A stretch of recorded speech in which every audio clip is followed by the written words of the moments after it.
Semoga yang subscribe diberikan rezeki melimpah dari jalan tak terduga. Dan yang like komen dimudahkan jalannya menuju surga di hari akhir nanti. Nabi Sulaiman alaihi salam adalah manusia terkaya sepanjang sejarah kehidupan manusia di muka bumi. Dalam beberapa kitab suci seperti Al-Quran, Alkitab, dan Injil, Nabi Sulaiman alaihi salam dijelaskan sebagai manusia terkaya yang pernah hidup di muka bumi. Tidak ada satupun manusia yang bisa mengalahkan total kekayaannya hingga hari kiamat tiba nanti. Para arkeolog telah menemukan situs peninggalan sejarah Islam yang mengungkap total kekayaan Nabi Sulaiman alaihi salam.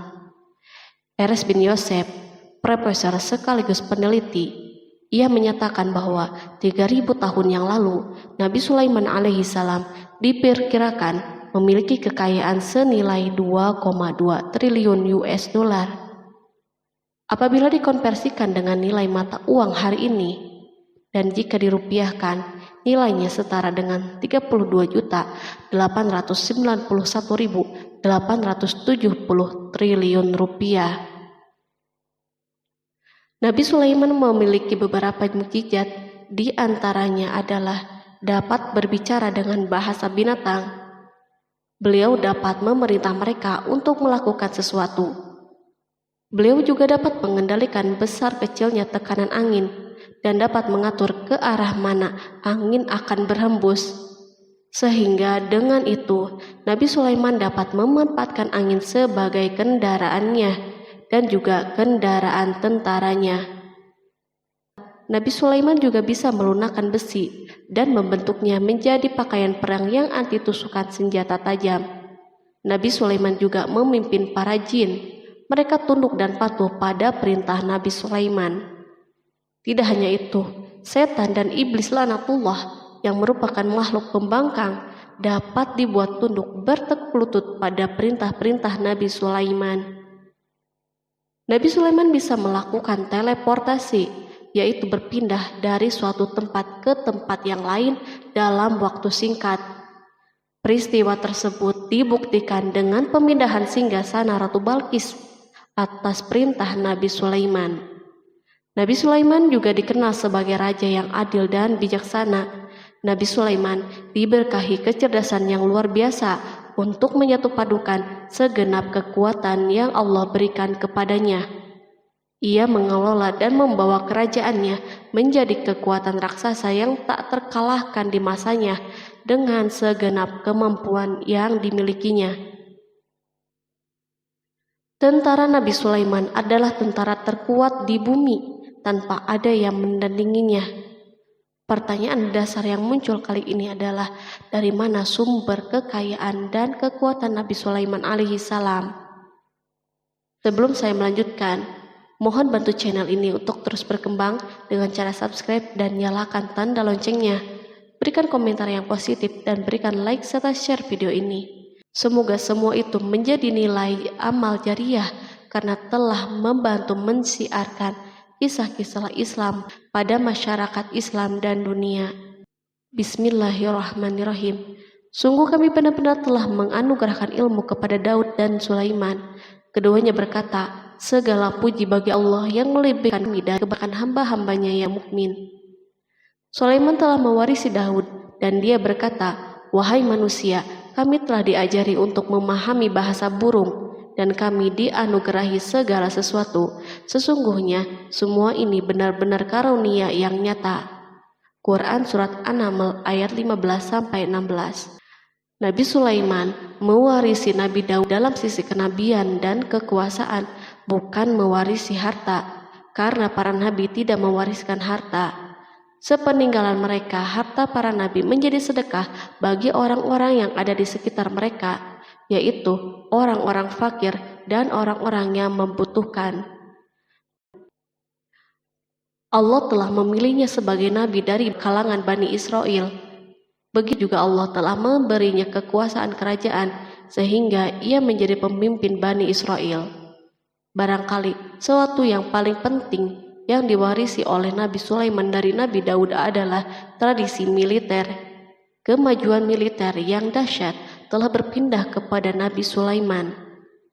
Nabi Daud sebenarnya adalah seorang penggembala kambing yang sangat miskin, tapi seiring dengan perjalanan waktu, ia menjadi komandan pasukan yang tiada tanding. Perubahan keadaan ini adalah sebagai bentuk ilham dari Allah Subhanahu wa Ta'ala dan sebagai dukungan darinya. Daud mengetahui bahwa kekuatan yang hakiki yang mengatur alam semesta adalah kekuatan Allah Subhanahu wa Ta'ala. Kehadiran Nabi Daud mengubah keadaan pasukan Bani Israel, di mana mereka sebelumnya lari jika berhadapan dengan musuh, maka kini keberadaan mereka mulai diperhitungkan. Di masa hidupnya, Daud mengalami peperangan yang sangat banyak, namun Al-Quran tidak menceritakan secara terperinci akan hal tersebut. Dan kami kuatkan kerajaannya. Quran Surat Shad ayat 20. Ayat tersebut berarti bahwa Daud belum pernah terkalahkan dalam peperangan yang diikutinya. Di samping dukungan yang Allah Subhanahu wa Ta'ala berikan kepada Daud, juga pasukannya dan rakyatnya, di mana mereka adalah orang-orang yang bertauhid dan menyerahkan diri kepada Allah Subhanahu wa Ta'ala.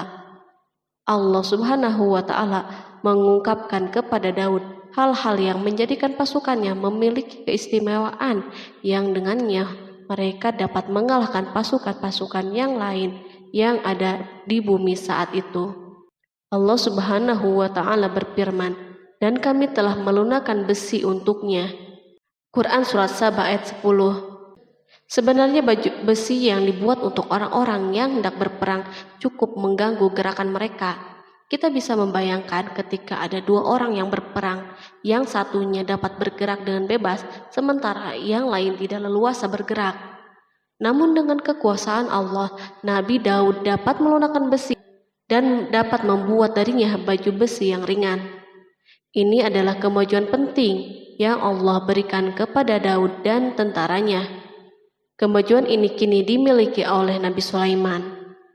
Demikianlah Sulaiman memiliki pasukan yang dahsyat yang melebihi pasukan manapun di bumi saat itu.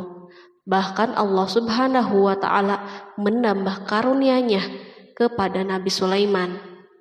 Dan Sulaiman telah mewarisi Daud dan dia berkata, "Hai manusia, kami telah diberi pengertian tentang suara burung dan kami diberi segala sesuatu.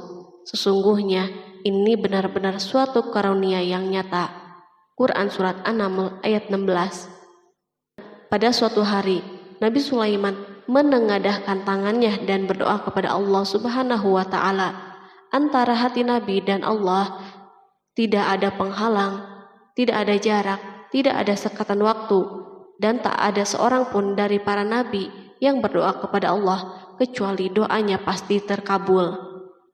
Kejernihan hati ketika mencapai puncak tertentu, maka ia akan menggapai apa saja yang diinginkan di jalan Allah Subhanahu wa Ta'ala. Dalam doanya Nabi Sulaiman berkata, "Ya Tuhanku, ampunilah aku dan anugerahkanlah kepadaku kerajaan yang tidak dimiliki oleh seorang pun sesudahku." Quran Surat Shad ayat 35. Sulaiman menginginkan dari Allah Subhanahu wa Ta'ala suatu kerajaan yang belum pernah diperoleh oleh siapapun setelahnya. Allah Subhanahu wa Ta'ala mengabulkan doa hambanya Nabi Sulaiman dan memberinya kerajaan tersebut. Barangkali orang-orang yang hidup di saat ini bertanya-tanya, mengapa Sulaiman meminta kerajaan ini yang belum pernah dimiliki oleh seorang pun setelahnya. Ambisi Sulaiman untuk mendapatkan kekuasaan atau kerajaan adalah ambisi yang ada di dalam seorang nabi, dan tentu ambisi para nabi tidak berkaitan kecuali dengan kebenaran. Ambisi tersebut adalah bertujuan untuk memudahkan penyebaran dakwah di muka bumi. Nabi Sulaiman sama sekali tidak cinta kepada kekuasaan ataupun ingin menunjukkan kesombongan.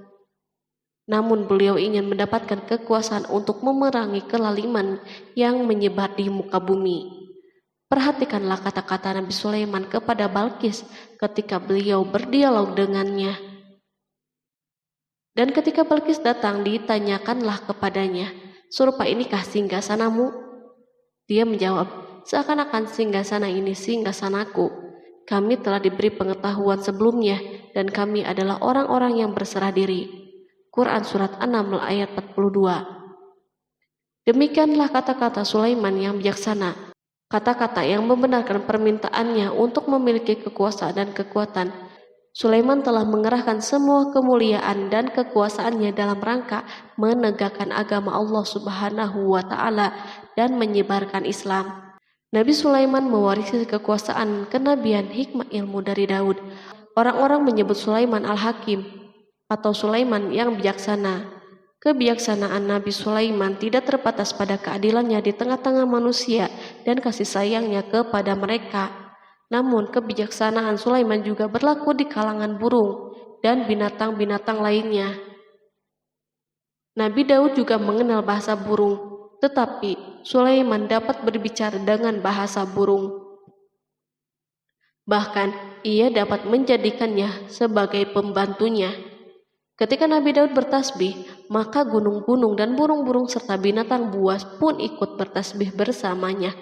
Bahkan angin pun berhenti untuk mendengar tasbih ini.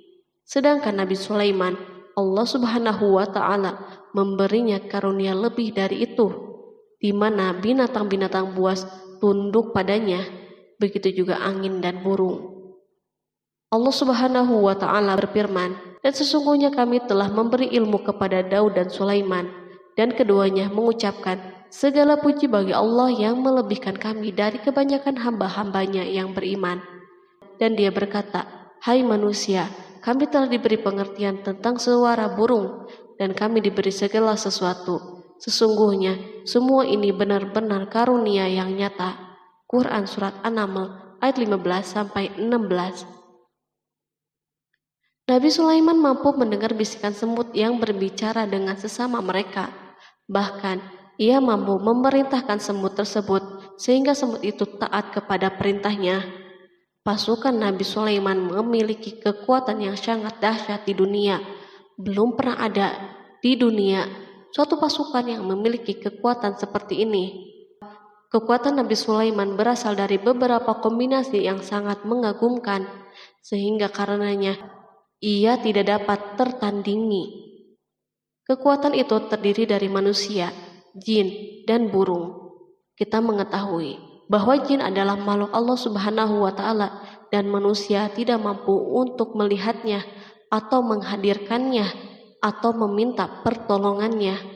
Sedangkan Sulaiman telah diberi Allah Subhanahu wa Ta'ala kemampuan untuk menundukkan jin. Bahkan ia mampu menjadikan mereka sebagai pekerja-pekerja kasar di kerajaannya saat itu, saat tidak ada peperangan. Ketika ada pasukan lain yang mencoba melawan pasukan ini, maka mustahil mereka akan merasakan kemenangan. Bahkan pasukan Sulaiman juga diperkuat oleh pasukan burung.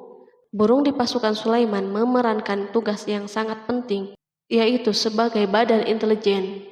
Kita mengetahui bahwa peranan informasi saat peperangan sangatlah penting. Dari informasi tersebut, pasukan dapat mengetahui keadaan musuhnya. Demikianlah peranan burung pada pasukan Sulaiman. Ia terbang di tengah-tengah musuh, kemudian ia kembali kepada Sulaiman untuk menyampaikan berita tentang keadaan musuhnya. Di samping jin dan burung, Allah Subhanahu wa Ta'ala juga menundukkan angin untuk Sulaiman.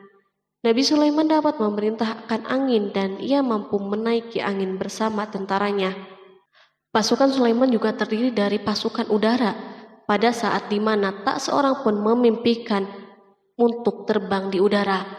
Barangkali mukjizat ini yang Allah Subhanahu wa Ta'ala berikan kepada Sulaiman menjadi sebab kejayaan militernya sehingga pasukannya tidak tertandingi.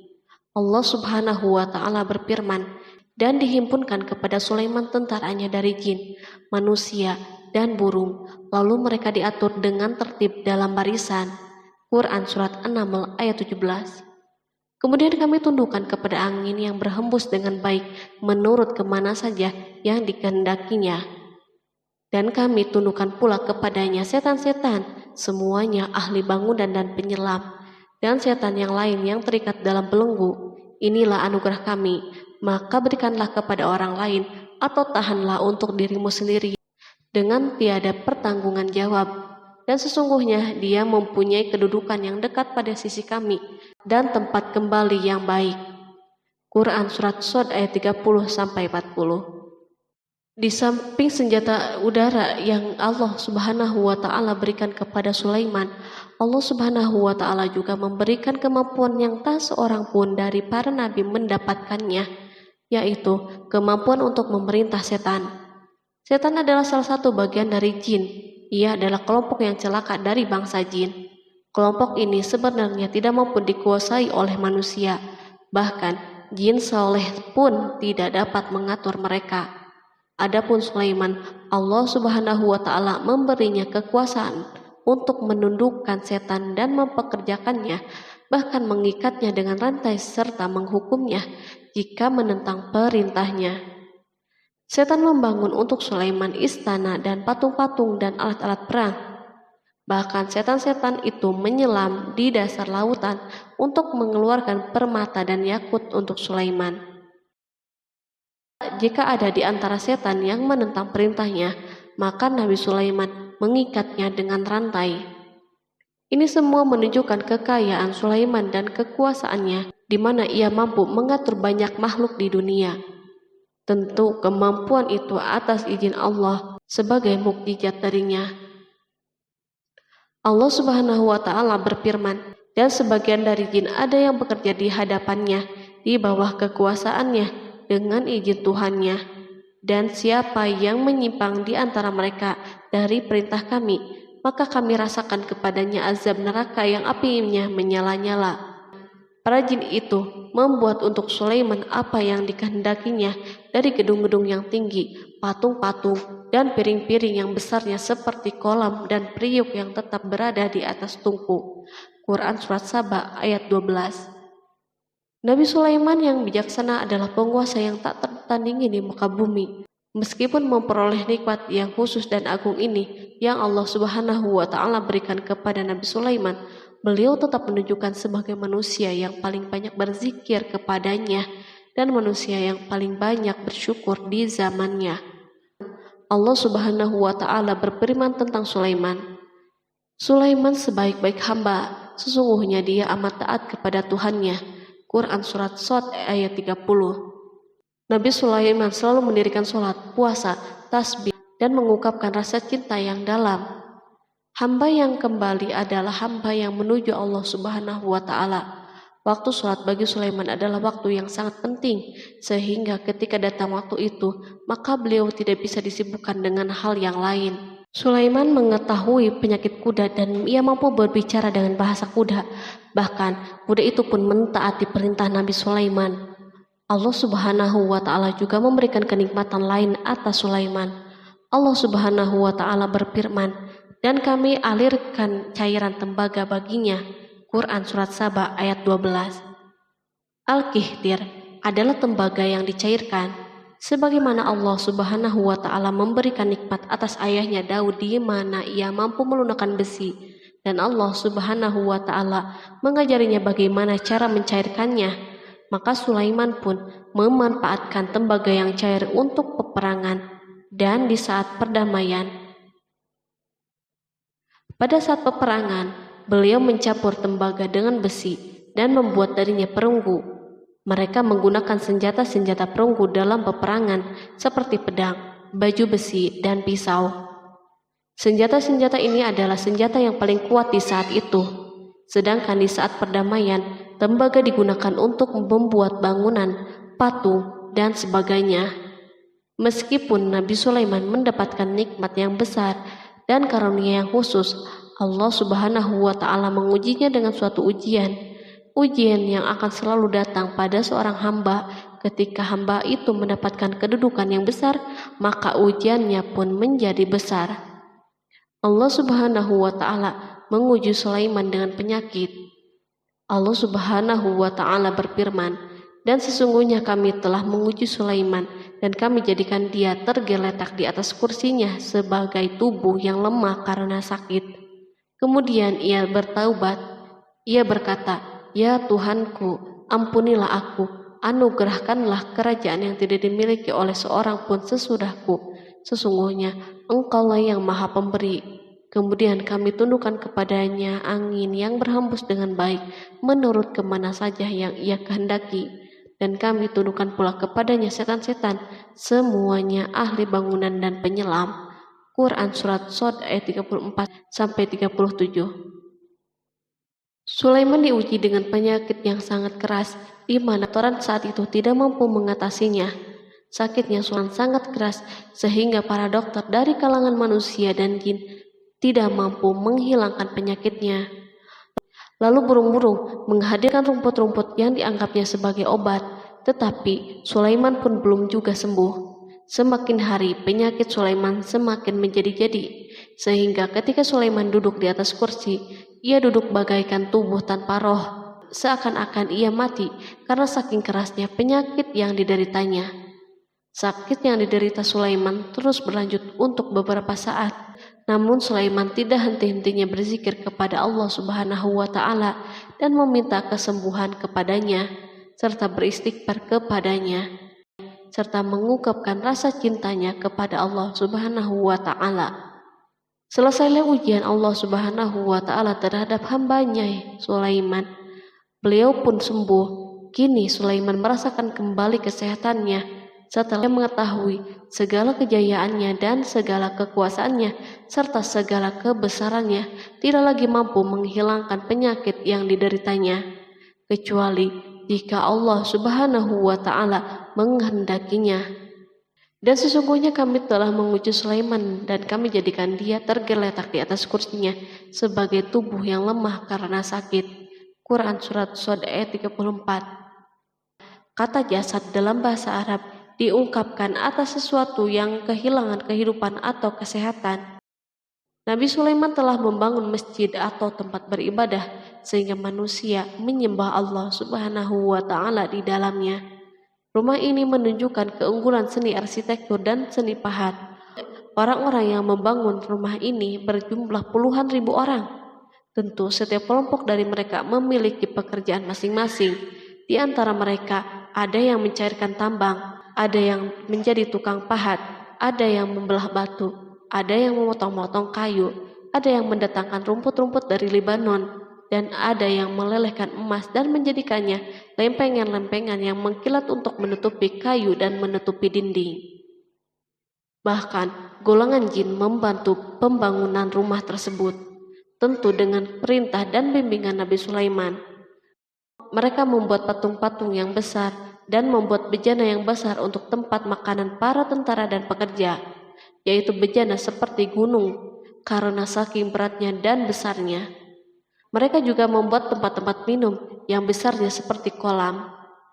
Sulaiman mengawasi para pekerjanya dan juga mengurusi masyarakatnya, di mana beliau mengenali problem mereka dan berusaha memecahkannya. Beliau juga mengawasi pasukannya dari kalangan binatang dan burung. Beliau mengetahui apakah ada satu dari mereka yang tidak hadir, kemana ia pergi, serta mengapa ia pergi. Nabi Sulaiman bukan hanya mengetahui problem tentaranya dari kalangan manusia dan tentaranya dari kalangan burung, namun ia juga menunjukkan kasih sayangnya terhadap semut, di mana beliau mendengar bisikannya dan tidak suka untuk menginjaknya. Pada suatu hari, ia berjalan di depan tentaranya dan tiba-tiba ia mendengar suara semut yang berkata kepada teman-temannya dari kalangan semut. Hingga apabila mereka sampai di lembah semut, berkatalah seekor semut, "Masuklah ke dalam sarang-sarangmu agar kamu tidak terinjak oleh Sulaiman dan tentaranya." Sedangkan mereka tidak menyadari. Maka dia tersenyum karena mendengar perkataan semut itu, dan ia berdoa, "Ya Tuhanku, berilah aku ilham untuk tetap mensyukuri nikmat-Mu yang telah Engkau anugerahkan kepadaku dan kepada kedua orang ibu dan bapakku, dan untuk mengerjakan amal soleh yang Engkau ridhoi, dan masukkanlah aku dengan rahmat-Mu ke dalam golongan hamba-hamba-Mu yang soleh." Quran Surat An-Naml ayat 18-19. Sulaiman mendengarkan pembicaraan semut itu, lalu beliau tersenyum karena mendengar pembicaraannya. Apa yang dibayangkan oleh semut kecil itu? Meskipun Sulaiman mendapatkan kekuasaan dan memiliki tentara yang besar, namun beliau menunjukkan kasih sayang terhadap semut.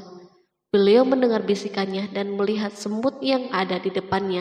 Oleh karena itu, tidak mungkin baginya untuk menginjaknya. Sulaiman bersyukur kepada Allah Subhanahu wa Ta'ala yang telah memberinya nikmat, yaitu nikmat rahmat dan nikmat kasih sayang. Di samping itu, Sulaiman orang yang paling kaya di dunia, di mana istananya terbuat dari kayu-kayu gaharu yang memiliki bau yang harum, dan istananya terbuat dari emas dan terkadang dari kristal. Beliau juga memiliki kursi besar yang dibuat dari emas dan permata. Istana Sulaiman merupakan istana yang paling besar di dunia. Sulaiman menggunakan pakaian dari emas dan permata. Meskipun demikian, Sulaiman tetap menunjukkan sebagai hamba yang berserah diri dan rendah diri kepada Allah Subhanahu wa Ta'ala dan kepada manusia. Nabi Sulaiman yang merendahkan dirinya di hadapan Allah, dan ia selalu sujud kepada Allah sebagaimana ayahnya yang selalu bertasbih kepada Allah. Sulaiman selalu melantunkan lagu-lagu cinta ilahi dan hanya memuji Allah Subhanahu wa Ta'ala. Pada suatu hari, Nabi Sulaiman mengeluarkan perintahnya kepada pasukan untuk bersiap-siap. Sulaiman keluar memeriksa pasukannya satu demi satu. Pasukannya diteliti. Kelompok yang pertama adalah kelompok manusia. Sulaiman memerintahkan kesiapan mereka, lalu Sulaiman mengeluarkan perintah-perintahnya. Kemudian Sulaiman memerintah kelompok jin dan menyampaikan perintah-perintahnya. Beliau memenjarakan jin yang tampak bermalas-malasan saat bekerja. Lalu ia memeriksa binatang dan berkata pada mereka, apakah mereka sudah makan dengan baik dan tidur dengan nyenyak? Apakah ada yang mengadu kepadanya, misal karena penyediaan makanan yang tidak layak? Apakah di sana ada yang sakit dan sebagainya? Ketika Sulaiman merasa puas dengan semuanya, Sulaiman memasuki tenda tempat berkumpulnya burung. Belum lama, Sulaiman memasuki tenda tersebut dan mengamati keadaan di sekitarnya, sehingga ia mengetahui burung yang tidak hadir yaitu hudhud. Dan dia memeriksa burung-burung lalu berkata, mengapa aku lihat hudhud? Quran Surat An-Naml ayat 20. Burung-burung yang lain tampak terdiam sebagai tanda penghormatan dan akan mendengarkan apa yang akan dikatakan pemimpin mereka Sulaiman. Beliau mengarahkan pandangannya kepada semua burung dan tidak menemukan hudhud di antara mereka. Tak seekor burung pun yang mengetahui keberadaannya. Sulaiman mulai menampakkan kemarahannya. Apakah dia termasuk yang tidak hadir? Quran Surat An-Naml ayat 20. Tiba-tiba seekor burung kecil memberanikan diri untuk berkata kepada Sulaiman, wahai Nabi yang mulia, seharusnya hudhud ada bersamaku kemarin untuk melaksanakan tugas penyelidikan. Ia adalah pemimpin misi itu, namun hudhud belum datang. Oleh karena itu, aku tidak pergi bersamanya. Burung itu tampak gemetar ketakutan. Sulaiman mengetahui bahwa hudhud tidak hadir dan tak seorang pun mengetahui kepergiannya. Hudhud pergi tanpa terlebih dahulu meminta izin kepada Sulaiman dan tidak memberitahu di mana keberadaannya. Dalam keadaan marah, Sulaiman berkata, sesungguhnya aku benar-benar akan mengazabnya dengan azab yang keras atau benar-benar menyembelihnya, kecuali ia benar-benar datang kepadaku dengan alasan yang jelas. Quran Surat An-Naml ayat 21. Kawanan burung mengetahui bahwa Sulaiman sedang marah dan telah menetapkan untuk menyembelihnya atau justru memaafkannya dengan syarat ia datang dengan membawa alasan yang dapat menyelamatkannya. Atau dengan kata lain, hudhud dapat memastikan bahwa ia melaksanakan tugas yang penting. Sulaiman menunjukkan kemarahan yang besar sehingga siapapun akan merasa takut ketika melihat Sulaiman marah. Meskipun beliau terkenal dengan kasih sayangnya, namun kemarahannya karena membela kebenaran. Kemudian beliau dapat melaksanakan ancamannya dengan cara yang mudah. Seekor burung tampak gemetar ketakutan melihat kemarahan Sulaiman. Lalu beliau mengeluarkan tangannya ke burung itu dan memegang-megang kepalanya, sehingga burung itu pun merasa tenang dan rasa takutnya hilang. Sulaiman pergi dari tenda burung itu dan menuju istananya. Sulaiman masih memikirkan keadaan hudhud. Seharusnya hudhud menjadi bagian penting dari badan intelijen. Apakah ia pergi untuk menyingkap sesuatu, atau apakah ia pergi hanya untuk bermain-main? Sulaiman telah memperhatikan dan mengetahui bahwa Hudhud adalah seekor burung yang cerdik dan juga fasih berbicara. Terkadang Sulaiman mendapati Hudhud sedang bermain-main dan menunda pekerjaannya. Sulaiman melihatnya dan Hudhud memahami bahwa ini tidak benar, sebab ia tidak boleh mencampur adukan antara waktu serius dan waktu bermain. Akhirnya, tidak lama setelah kepergiannya, Hudhud tiba di tenda burung. Burung-burung yang lain berkata kepadanya, "Pergilah engkau ke tempat tuan kita Sulaiman. Jika ia mengetahui bahwa engkau telah sampai, maka jiwamu benar-benar terancam." Hudhud terbang dan menemui Sulaiman. Pada waktu itu, Sulaiman sedang berdiri dan telah menetapkan untuk memulai pembicaraan dengan. Pada waktu itu, beliau sedang duduk sambil makan. Hudhud berdiri dan telah menetapkan untuk memulai pembicaraan dengan Sulaiman sebelum beliau bertanya kepadanya kemana ia pergi. Ini sebagai bukti bahwa ia melaksanakan tugas penting. Lalu ia berkata, "Aku telah mengetahui sesuatu yang kamu belum mengetahuinya, dan kubawa kepadamu dari negeri Saba suatu berita penting yang diyakini." Quran Surat An-Naml ayat 22. Aku adalah Hudhud yang miskin, tapi aku mengetahui apa yang tidak engkau ketahui. Dan aku telah datang kepadamu dari kerajaan Saba dengan membawa berita yang sangat penting.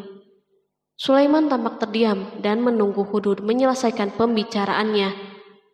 Hudhud mengemukakan perkataan yang sering disampaikan Sulaiman kepada manusia dan burung. Sesungguhnya aku menjumpai seorang wanita yang memerintah mereka, dan dia dianugerahi segala sesuatu, serta mempunyai singgasana yang besar.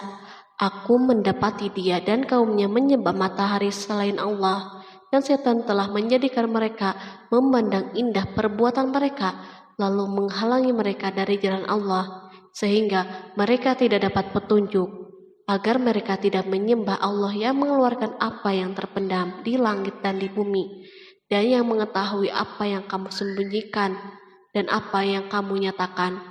Allah tidak Tuhan yang berhak disembah kecuali Dia, Tuhan yang mempunyai arsy yang besar. Quran Surat An-Naml ayat 23-26.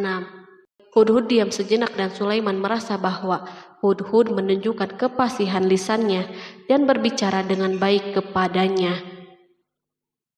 Hudhud mengemukakan perkataan yang sering disampaikan Sulaiman kepada manusia dan burung. Jelas sekali bahwa Hudhud mengulangi perkataan pemimpin kita Sulaiman sebagai usaha yang terakhir untuk memperoleh kasih sayang Sulaiman dan agar beliau puas dengan penjelasannya itu. Sulaiman berkata sambil menunjukkan senyum manis di wajahnya, "Akan kami lihat apakah kamu benar ataukah kamu termasuk orang-orang yang berdusta." Quran Surat An-Naml ayat 27. Hudhud ingin mengatakan, "Aku tidak bohong, wahai Nabi yang mulia." Namun, diamnya Sulaiman membuatnya takut, sehingga ia pun terdiam. Sulaiman terdiam karena berpikir, lalu memutuskan sesuatu. Setelah itu, beliau mengangkat kepalanya dan meminta secari kertas dan pena. Sulaiman segera menulis surat singkat dan menyerahkannya kepada Hudhud serta memerintahkannya, "Pergilah dengan membawa suratku ini, lalu jatuhkanlah kepada mereka. Kemudian berpalinglah dari mereka, lalu perhatikanlah apa yang mereka bicarakan." Quran Surat An-Naml ayat 28. Al-Quran langsung menyebut keadaan kerajaan Balqis yang saat itu sedang membaca surat tersebut di depan para pembesar kerajaannya dan para menterinya. Berkata ia Balqis, "Hai pembesar-pembesar, sesungguhnya telah dijatuhkan kepadaku sebuah surat yang mulia. Sesungguhnya surat itu dari Sulaiman, dan sesungguhnya isinya dengan menyebut nama Allah yang Maha Pengasih lagi Maha Penyayang, bahwa janganlah kalian berlaku sombong terhadapku, dan datanglah kepadaku sebagai orang-orang yang berserah diri." Quran Surat An-Naml ayat 29-31. Dalam surat Sulaiman itu disebutkan, hendaklah mereka menyerahkan diri dan tunduk kepada perintahnya.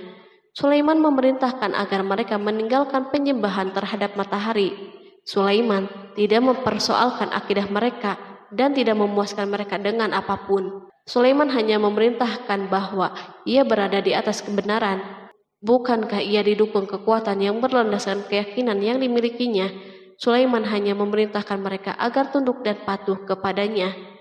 Ratu Saba menyampaikan surat tersebut di tengah-tengah kaumnya. Berkata dia, Balkis, "Hai putra para pembesar, berilah aku pertimbangan dalam urusanku ini. Aku tidak pernah memutuskan sesuatu persoalan sebelum kamu berada di majelisku." Quran Surat An-Naml ayat 32.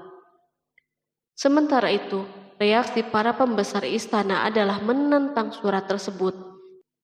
Isi surat itu membangkitkan kecongkakan kaum Saba, di mana mereka merasa lebih kuat. Mereka mengetahui bahwa di sana ada orang yang mencoba menantang mereka dan mengisyaratkan peperangan kepada mereka. Lalu ia meminta kepada mereka untuk memenuhi syarat-syaratnya sebelum terjadinya peperangan dan kekalahan.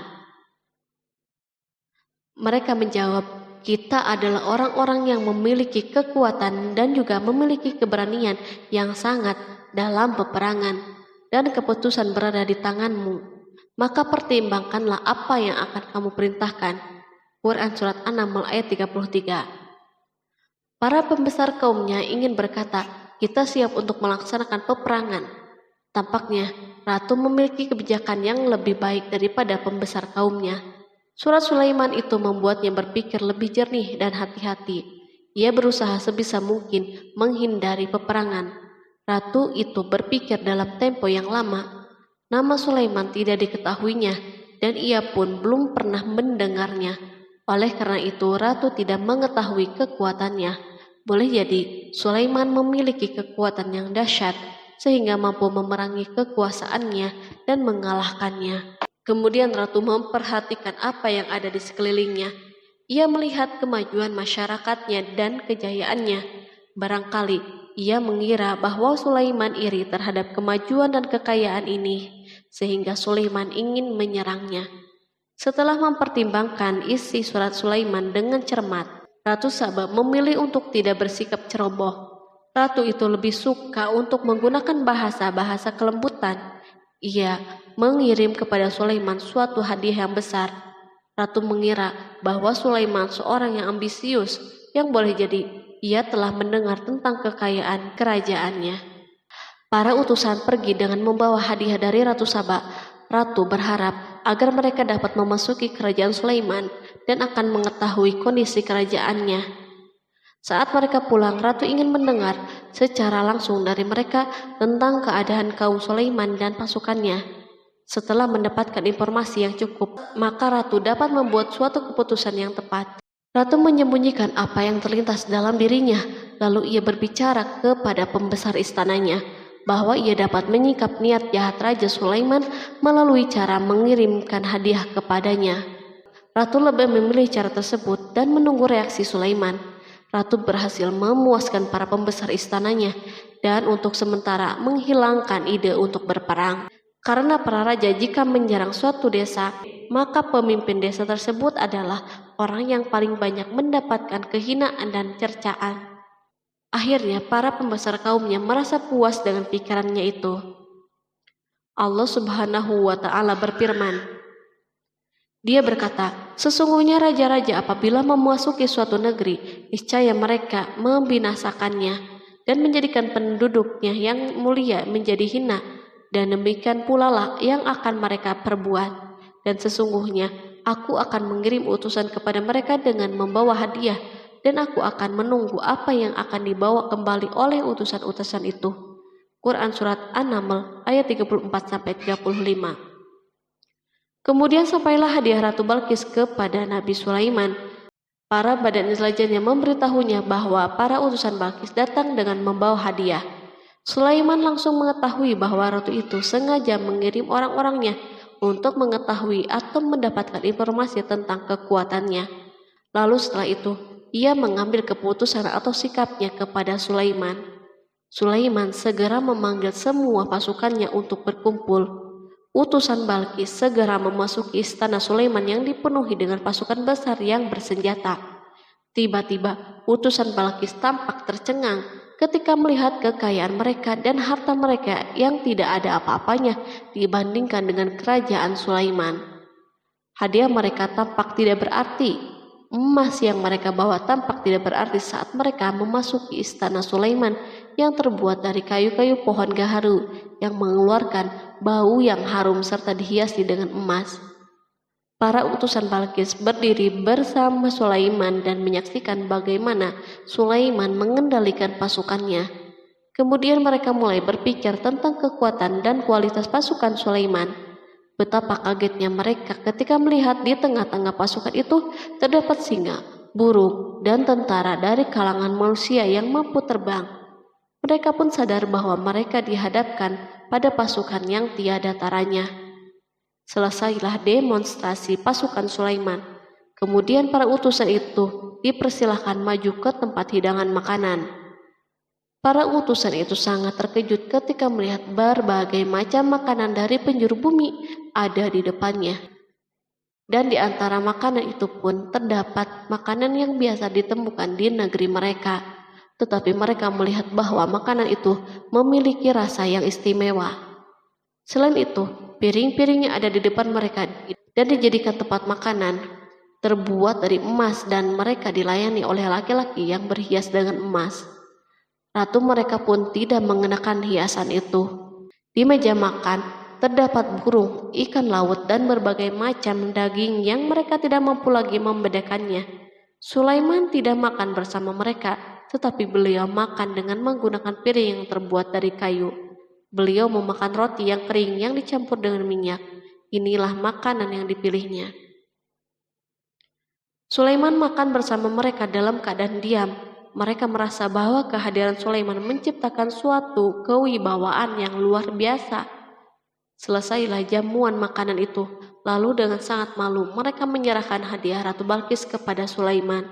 Hadiah itu berupa emas, yang bagi mereka hadiah itu sangat bernilai.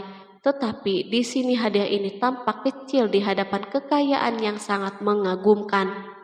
Sulaiman memperhatikan hadiah ratu itu dan berkata, maka tatkala utusan itu sampai kepada Sulaiman, Sulaiman berkata, apakah patut kamu menolong aku dengan harta?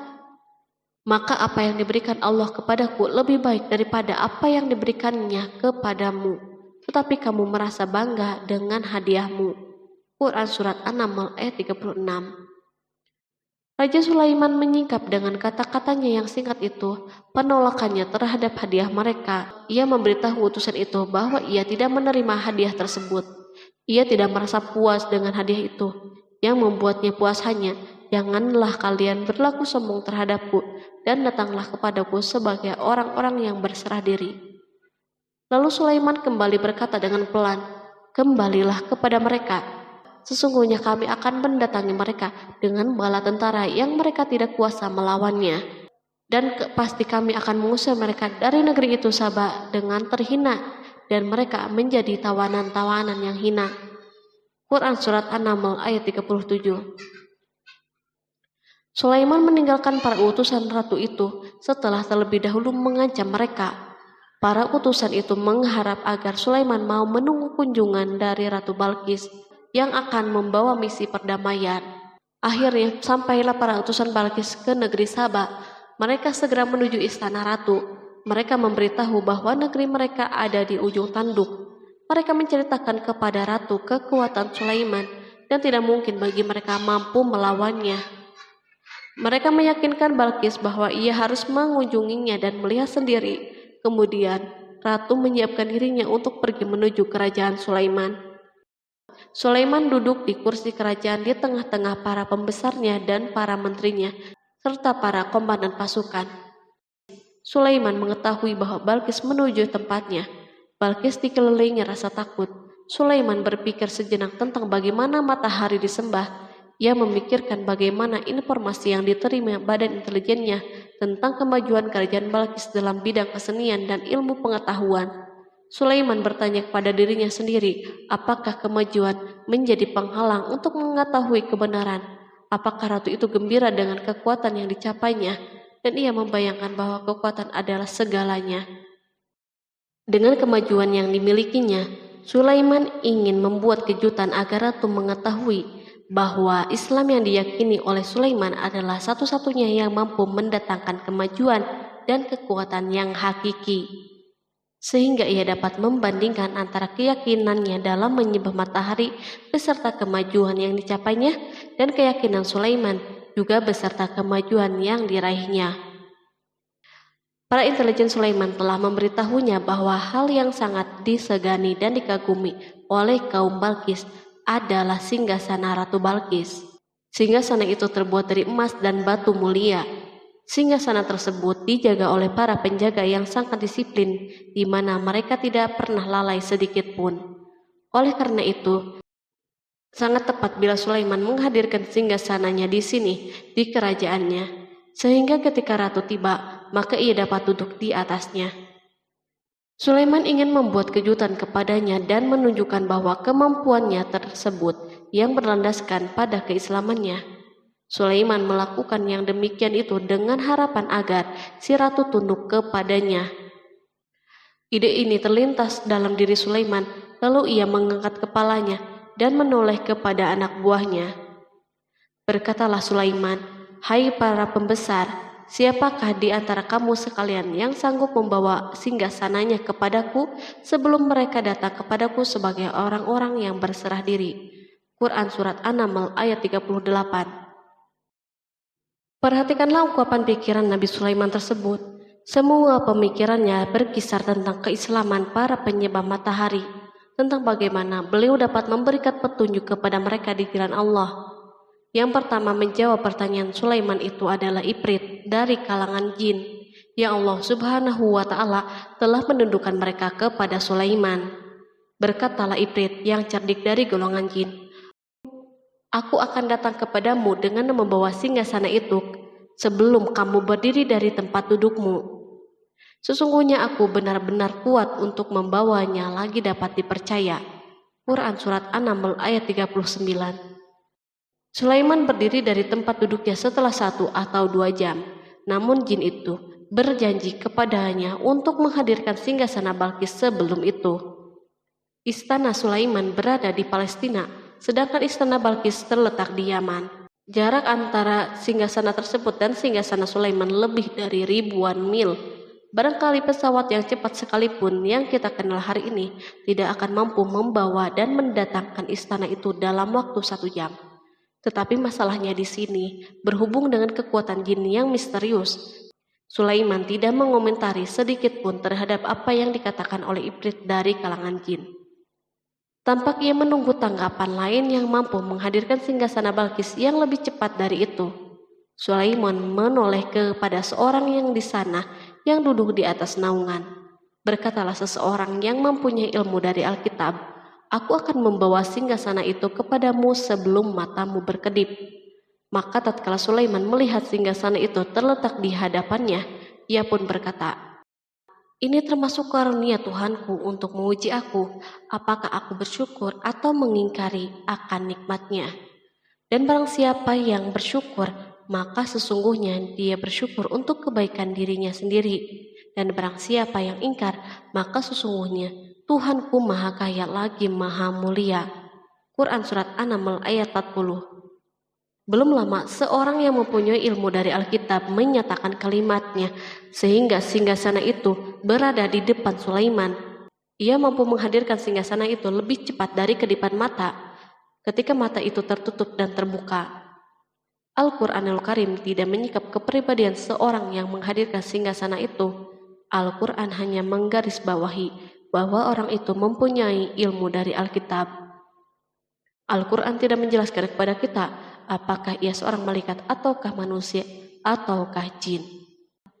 Perhatikanlah tindakan Sulaiman setelah adanya mukjizat ini. Beliau tidak merasa kagum terhadap kemampuannya yang luar biasa. Beliau tidak tercengang dengan kekuatannya. Beliau mengembalikan keutamaan tersebut kepada penguasa para penguasa, Allah Subhanahu wa Ta'ala, dan bersyukur kepadanya yang telah mengujinya dengan kekuasaan ini, agar ia dapat membuktikan apakah ia bersyukur atau mengingkari. Setelah Sulaiman bersyukur kepada penciptanya, ia mulai memperhatikan singgasana ratu. Merupakan simbol pembangunan dan kemajuan, tetapi tampaknya ia hanya sesuatu yang biasa saja dibandingkan dengan kekuasaan dan kebesaran ciptaan yang dibuat oleh manusia dan jin di kalangan istana Sulaiman. Sulaiman memikirkan dalam tempo yang lama singgasana Balkis. Kemudian beliau memerintahkan agar singgasana itu diperbaiki, sehingga saat Balkis datang, Sulaiman dapat mengujinya apakah Balkis dapat mengenalinya ataukah tidak. Dia berkata, "Ubahlah baginya singgasananya, maka kita akan melihat apakah dia mengenal ataukah termasuk orang-orang yang tidak mengenalnya." Quran Surat An-Naml ayat 41. Sulaiman memerintahkan agar dibangun istana yang akan digunakan untuk menyambut Balkis. Sulaiman memilih tempat di laut dan ia memerintahkan agar dibangun suatu istana di mana sebagian besar terdiri dari air laut. Sulaiman memerintahkan agar lantai-lantai itu terbuat dari kaca yang tebal dan kuat, sehingga orang yang berjalan di atas istana itu akan membayangkan bahwa di bawahnya ada ikan-ikan yang berwarna-warni. Hudhud memberitahu Sulaiman bahwa Balkis telah sampai di dekat kerajaannya. Kemudian Balkis datang. Al-Quran tidak menyebutkan keadaan Sulaiman saat menyambut Balkis, namun Al-Quran justru menunjukkan dua sikap Balkis. Pertama, bagaimana sikap Balkis ketika pertama kali melihat singgasananya yang datang mendahuluinya, padahal ia telah meninggalkan pengawalnya untuk tetap setia menjaga singgasana itu.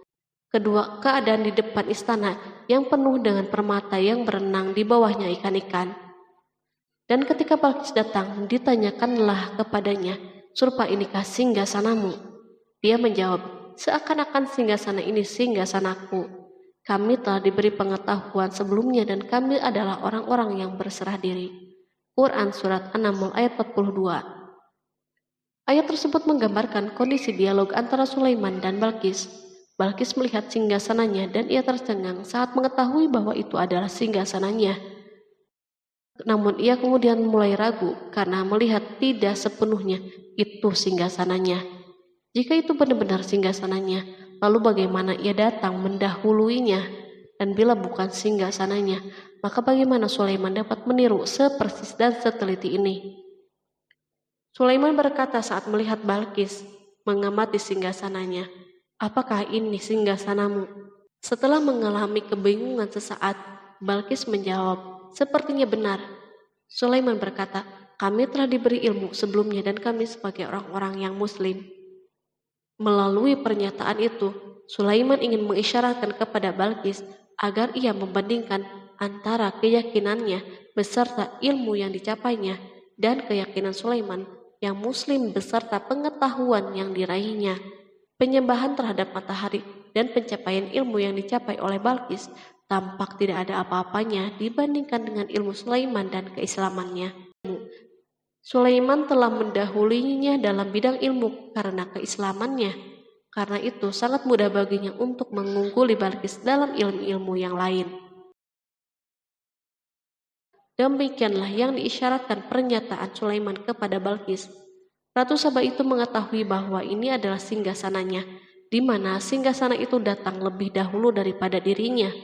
Beberapa bagian darinya telah diubah saat Balkis masih berjalan menuju tempat Sulaiman. Ia berpikir kemampuan apa yang dimiliki oleh Nabi Sulaiman. Balkis tercengang melihat apa yang disaksikannya yang merupakan buah dari keimanan Sulaiman dan hubungannya dengan Allah Subhanahu wa Ta'ala. Sebagaimana Balkis tercengang ketika melihat kemajuan dalam bidang pembangunan seni dan ilmu, maka ia lebih kagum lagi saat melihat hubungan yang kuat antara keislaman Sulaiman dan ilmu serta kemajuannya.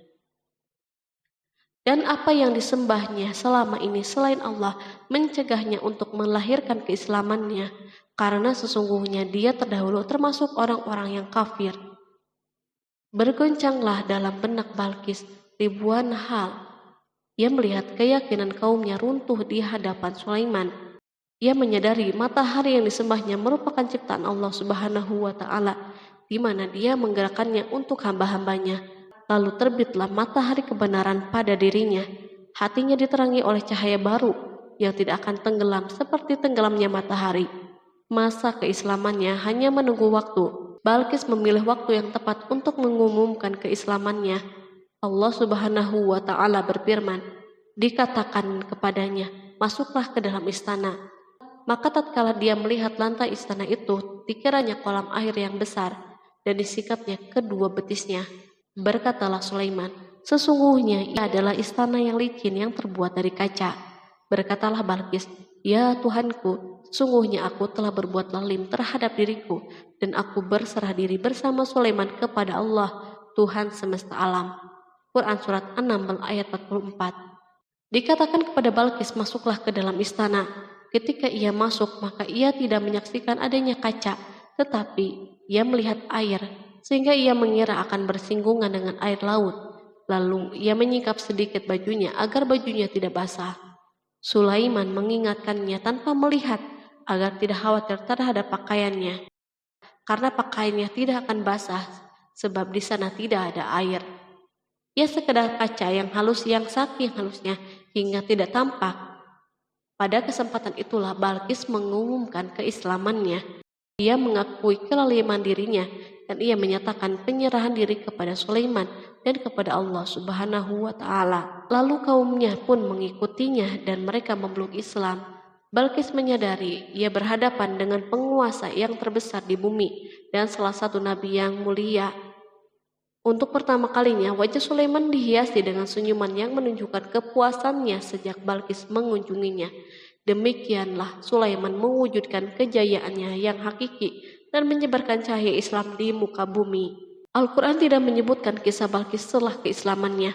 Para ahli tafsir mengatakan bahwa ia menikah dengan Sulaiman. Selain itu, ada yang mengatakan bahwa ia menikah dengan salah satu orang dekat Sulaiman. Ada juga yang mengatakan bahwa sebagian Raja Habasyah adalah keturunan dari buah perkawinan ini. Sulaiman hidup di tengah-tengah kejayaan dan kemuliaan di muka bumi. Kemudian Allah Subhanahu wa Ta'ala menetapkan kematian baginya. Sebagaimana kehidupan Sulaiman yang berada di puncak kemuliaan dan kejayaan yang penuh dengan keajaiban yang luar biasa, maka kematiannya pun merupakan tanda-tanda kebesaran Allah Subhanahu wa Ta'ala yang penuh dengan keajaiban. Demikianlah bahwa kematiannya sesuai dengan kehidupannya, sesuai dengan kejayaannya. Allah Subhanahu wa Ta'ala berfirman tentang kematian Sulaiman. Maka tatkala kami telah menetapkan kematian Sulaiman, tidak ada yang menunjukkan kepada mereka kematiannya itu kecuali rayap yang memakan tongkatnya. Maka tatkala ia telah tersungkur, tahulah jin bahwa kalau sekiranya mereka mengetahui yang gaib, tentulah mereka tidak akan tetap dalam siksa yang menghinakan. Quran Surat Saba ayat 14. Kemampuan Nabi Sulaiman untuk menundukkan jin dan mempekerjakan mereka serta hubungan mereka dengannya, semua ini menimbulkan fitnah di tengah-tengah manusia dalam hal tertentu. Dan kematian Sulaiman merupakan batasan atau jawaban terhadap fitnah ini. Kami tidak mengetahui siapa yang mengklaim bahwa jin mengetahui hal yang gaib. Kami tidak mengetahui siapa yang bertanggung jawab terhadap tersebarnya isu yang keliru ini. Yang kita ketahui adalah bahwa hal tersebut tersebar dan mempengaruhi sebagian manusia dan jin. Barangkali manusia berkata kepada diri mereka, selama jin melakukan perbuatan yang luar biasa ini, maka apa gerangan yang menjadikan mereka tidak mengetahui hal-hal yang gaib itu? Manusia lupa bahwa kunci kegaiban berada di tangan Allah Subhanahu wa Ta'ala. Masalah ilmu gaib tidak akan mampu dikuasai oleh jin, manusia, ataupun para nabi dan semua makhluk. Hanya Dia yang mengetahuinya. Allah Subhanahu wa Ta'ala merencanakan bahwa kematian Sulaiman pun bertujuan untuk menghancurkan pemikiran ini, yaitu pemikiran bahwa jin mengetahui hal yang gaib. Jin bekerja untuk Nabi Sulaiman selama beliau hidup, dan tatkala beliau meninggal, maka tugas mereka menjadi bebas. Nabi Sulaiman meninggal tanpa diketahui oleh jin, sehingga mereka tetap bekerja untuknya. Mereka tetap kepada Sulaiman. Seandainya mereka mengetahui hal yang gaib, niscaya mereka tidak akan meneruskan pekerjaan mereka. Pada suatu hari Sulaiman memasuki mihrabnya untuk itikaf, ibadah dan sholat. Tak seorang pun berani mengganggu khalwat di mihrabnya. Mihrab Sulaiman terletak di puncak gunung dan dindingnya terbuat dari permata. Pada suatu hari, Sulaiman duduk bersandar pada tongkatnya dan ia tampak tenggelam dalam tafakur. Beliau berzikir kepada Allah hingga rasa kantuk menguasainya. Lalu setelah itu malaikat maut menemuinya di mihrabnya. Sulaiman pun meninggal. Beliau bersandar kepada tongkatnya. Jin melihatnya dan mengira bahwa beliau sedang sholat. sehingga mereka pun tetap melanjutkan pekerjaannya. Berlalulah hari yang panjang, kemudian datanglah rayap, yaitu semut kecil yang memakan kayu. Hewan itu pun mulai memakan tongkat Sulaiman. Rayap-rayap itu tampak lapar. Sebagian dari tongkat Sulaiman dimakan beberapa hari oleh rayap itu. Ketika yang dimakannya semakin bertambah, maka tongkat itu pun menjadi rusak dan jatuh dari tangan Sulaiman. Tubuh mulia itu kehilangan keseimbangan dan terhempas di bumi. Tatkala tubuh suci itu tersungkur, maka manusia segera menuju ke sana. Mereka menyadari dan mengetahui bahwa Nabi Sulaiman telah meninggal dalam waktu yang sangat lama. Jin menyadari bahwa mereka tidak mengetahui hal-hal yang gaib, dan manusia pun mengetahui hakikat ini. Seandainya jin mengetahui hal yang gaib, niscaya tidak akan meneruskan siksa yang hina. Mereka tidak akan bekerja. Demikianlah Nabi Sulaiman meninggal dalam keadaan duduk dan sholat di mihrabnya. Lalu berita itu tersebar bagaikan api di bumi. Manusia, burung dan binatang buas mengantarkan jenazah Nabi Sulaiman. Sekawanan burung tampak sedih dan menangis.